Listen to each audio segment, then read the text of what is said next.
Bang Ari, selamat malam Bang Ari.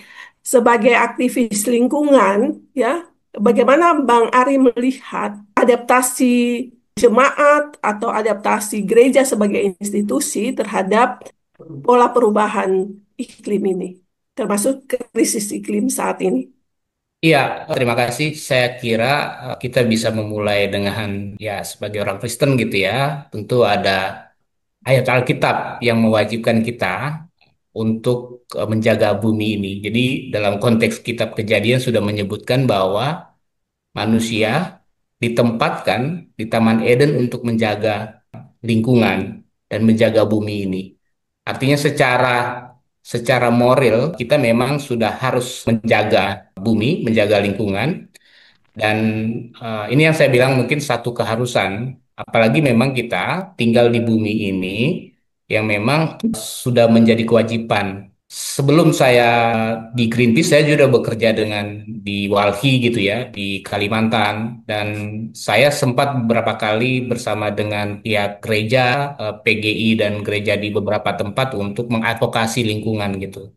Jadi memang ada gerakan-gerakan yang kuat, terutama dari gereja untuk membantu jemaatnya karena persoalan sehari-hari yang dihadapi oleh jemaat, selain mereka kemudian mendapatkan pelayanan untuk rohani mereka, tapi pada kenyataan mereka berhadapan-hadapan pada situasi yang sangat sulit.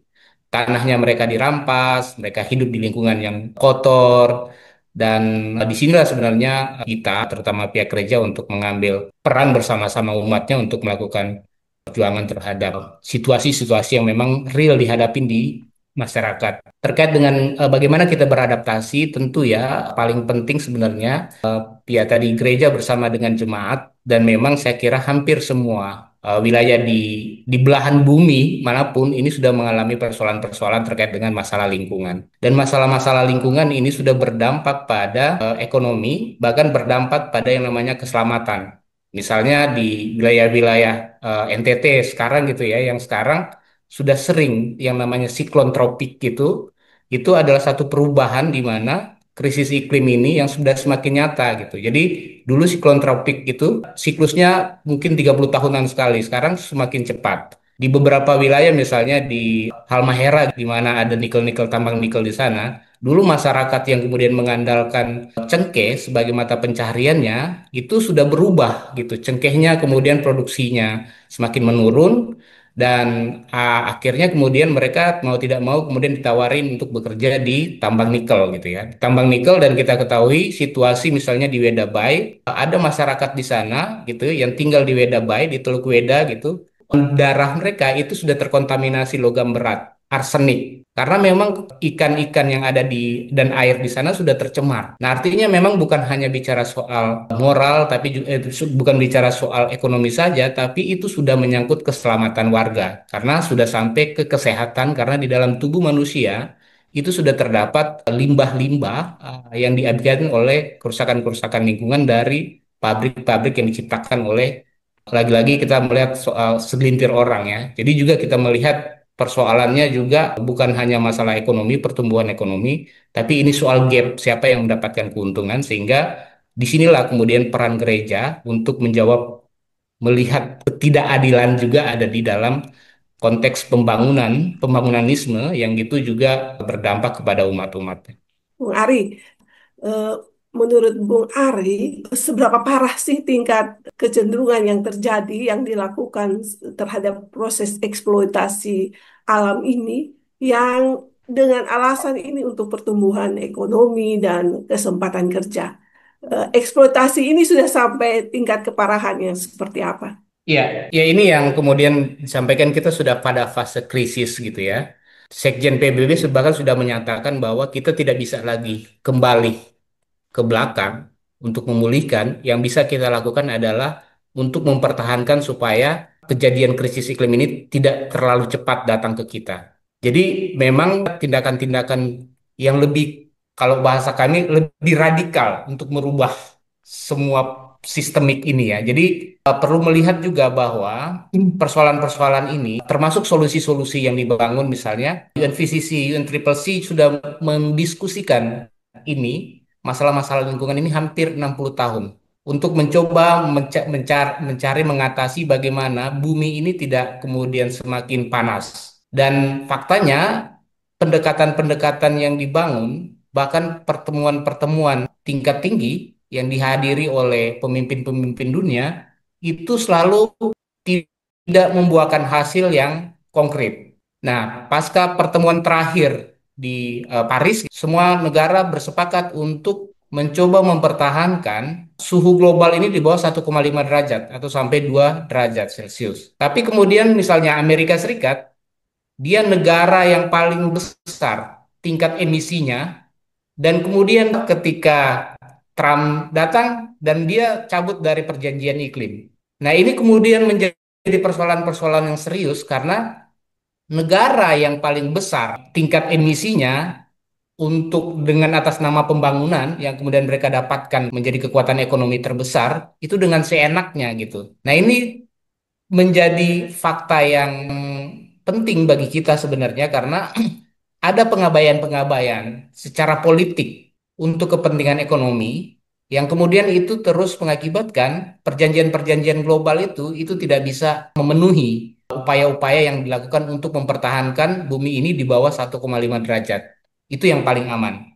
Nah, artinya memang dalam konteks situasi hari ini, kita perlu melihat dalam konteks Indonesia. Indonesia menjadi salah satu negara yang paling tinggi emisinya, termasuk nomor 4 ya, dari sisi land use atau forest and land use change. Jadi, Indonesia menyumbang emisi secara global nomor 4 itu dari deforestasi. Karena Indonesia ini adalah negara yang paling besar hutan hujan tropisnya. Sehingga kemudian emisi yang terjadi, deforestasi, penghancuran hutan itu kemudian mengakibatkan emisi yang mengakibatkan juga berkontribusi terhadap perubahan iklim.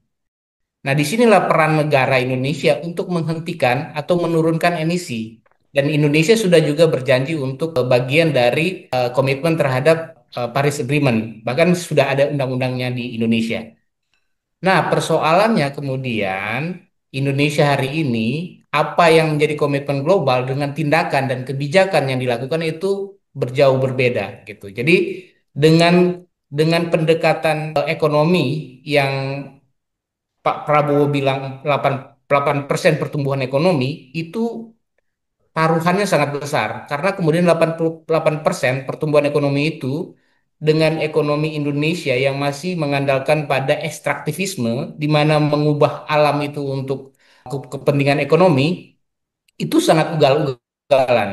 Nah, ugal-ugalan itu di mana Indonesia kemudian bencana ekologi ya, ini bencana yang diakibatkan oleh ulah manusia gitu. Di mana antroposen itu manusia itu kemudian menjadi seolah-olah pemilik total dari bumi ini sehingga mereka dengan seenaknya saja menggunakan alam ini dengan kepentingan ekonomi mereka. Nah, ini kemudian mengakibatkan bencana-bencana ekologi itu semakin tinggi. Saya dulu sempat tinggal di Kalimantan Tengah, dan itu tiap tahun kebakaran hutan. Dan bayangkan kebakaran hutan itu bukan karena seperti bencana alam gitu ya, tapi memang ini diakibatkan karena pengerusakan hutan yang besar-besaran. Nah, apa yang terjadi juga dalam konteks nikel dan di Raja Ampat, ini adalah solusi palsu yang kemudian dibangun karena ada kesepakatan global untuk beralih transportasi kita dari menggunakan energi fosil fuel ke mobil listrik. Nah, untuk memindahkan teknologinya, kemudian dibangunlah namanya industri-industri berbasis mobil listrik. Dan yang paling parahnya itu lokasi-lokasi untuk menghasilkan mobil listrik itu kita memerlukan nikel dan nikel itu ada di wilayah yang paling kaya termasuk di Raja Ampat.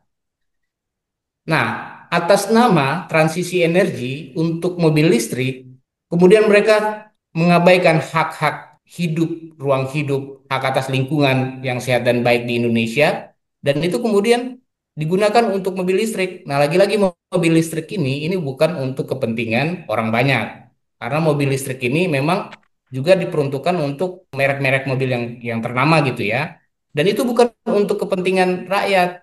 Nah, kenapa misalnya bukan transportasi publik yang digunakan? Misalnya kalau di Jerman itu transportasi publik yang diperluas, tapi ini mobil-mobil pribadi yang lagi-lagi itu diperuntukkan bagi orang-orang yang memang punya ekonomi yang mapan. Tapi bagaimana dengan masyarakat di Halmahera, bagaimana masyarakat di Papua misalnya, masyarakat di Sulawesi yang mereka udah hidup dengan kondisi yang parah gitu. Jadi dalam konteks ini kita sudah berada pada situasi yang krisis gitu ya, di mana ini juga pernyataan Sekjen PBB bahwa kita bukan hanya pada pemanasan global, tapi pendidikan global. Karena kemudian tingkat yang seharusnya kita bisa mempertahankan 1,5 derajat itu, pada beberapa kasus itu pemanasan global itu sudah lebih parah. Bahkan kalau di Indonesia misalnya, di Jakarta misalnya itu panasnya udah minta-minta ampun gitu. Jadi dia udah makin sering. Nah, artinya memang ini akan semakin mengancam bumi ini dan juga udah mengancam yang namanya keselamatan warga gitu ya, keselamatan rakyat. Bahkan yang misalnya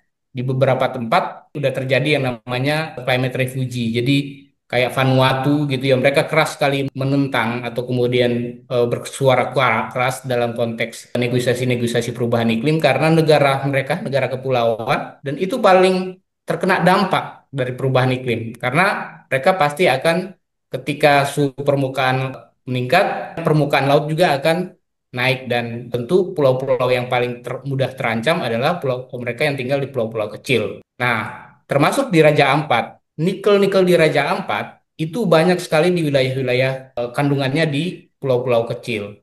Nah, Raja Ampat ini menjadi salah satu, kalau kita lihat misalnya kita ngomong soal surga di bumi yang hilang. Jadi kami mengupamakan memang, tapi memang pada kenyataannya karena keindahannya itu memang seperti surga. Di sana ada disebut sebagai Coral Triangle. Triangle di dunia jadi hampir 75% biota laut itu ada di Raja Ampat. Nah, di sana juga ada yang disebut sebagai cendrawasih, burung surga, itu juga hidup di wilayah-wilayah pulau-pulau kecil itu.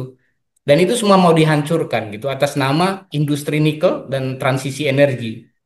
Nah, ini yang kemudian disebut sebagai tadi Taman Eden, kalau mau diumpamakan, ini Raja Ampat ini adalah Taman Eden yang seharusnya kita sebagai manusia itu dikasih kewajiban untuk menjaganya, tapi kemudian demi kepentingan segelintir orang, kemudian itu akan dihancurkan.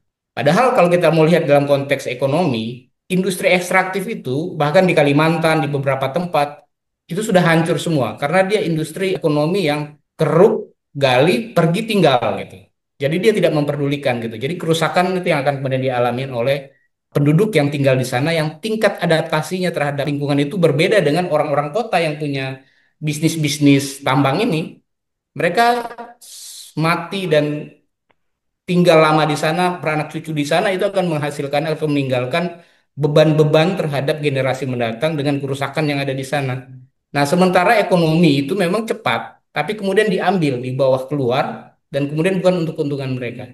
Nah, berbeda misalnya dengan ekonomi yang ada di Raja Ampat, yang mereka bisa hidup hanya dengan namanya pariwisata dan juga mengandalkan perikanan di sana gitu. Nah, kemarin kami diskusi dengan Pak Penas, itu sudah mengatakan sebenarnya itu nggak boleh sebenarnya ditambang atau kemudian dalam konteks ekonominya itu nggak boleh kemudian dijadikan wilayah yang berbasis pada industri ekstrak. Tapi lagi-lagi demi kepentingan ya, karena kemudian dari riset kami siapa di balik itu orang-orang yang kami sebut sebagai oligarki, sehingga kami melihat problem-problem ini juga adalah problem sistemik gitu ya. Jadi tadi juga memperkuat sebenarnya apa yang dikatakan Pak Ferry bahwa memang dalam konteks ini kami melihat ada awareness, meskipun ada awareness dari masyarakat dalam konteks untuk menyelamatkan lingkungan, tapi kita harus melihat secara sistemik juga, sehingga kita harus meningkatkan daya kritis kita ya, apalagi misalnya gereja itu sebagai institusi gitu ya, yang kemudian dia meningkatkan daya kritis bukan hanya kesadaran saja gitu ya,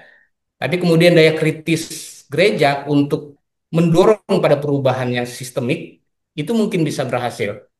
Jadi misalnya analoginya gini, oke orang sadar untuk tidak membuang sampah, tapi kemudian pada kenyataannya, walaupun kita sadar untuk tidak membuang sampah, tapi produsen-produsen besar itu terus memproduksi plastik. Jadi seberapa besar kemampuan kita untuk kemudian sadar terhadap lingkungan, tapi di sisi lain ada sistem yang memaksakan itu. Sehingga kita harus meningkatkan kesadaran kita menjadi kesadaran kritis gitu.